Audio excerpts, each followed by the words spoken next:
E aí você começou, vendo vídeo, técnicas no Sim, YouTube, né, sim. e aí você resolveu em casa mesmo. Como é que foi essa Como decisão? nasceu, né? Como nasceu esse Então, primeiro? eu sempre fui viciada no YouTube, né? E maquiagem foi o início, maquiagem. Eu amava maquiagem, mas na maquiagem o que mais me chamava a atenção eram as sobrancelhas. Eu amava. E aí eu fui em busca de aprender a fazer pra mim, sabe? Aham. Pra ficar bonita e tal. E nessa busca, eu fui aprendendo e as pessoas viam em mim e perguntavam, se interessavam. Minha família, amigas na escola. Então, eu me lembro disso. No ensino médio, eu levava para a escola pinça, gilete, e no intervalo eu ficava lá, cuidando da sobrancelha das minhas amigas. Mas nunca passou pela minha cabeça cobrar, enfim. Mas a cobrança foi ficando cada vez maior. Todos os lugares que eu ia, as pessoas perguntavam: nossa, que bonita a sobrancelha, quem faz? Ah, sou eu.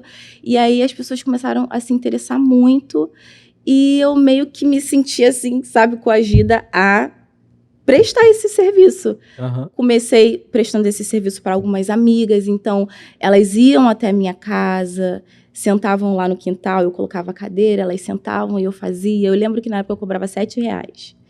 E foi assim que começou.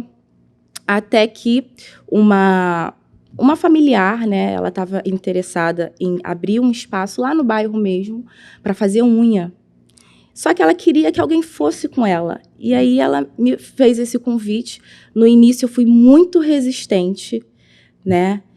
Mas depois a minha família, as pessoas à minha volta foram me apoiando e aí eu falei: "Ah, por que não?"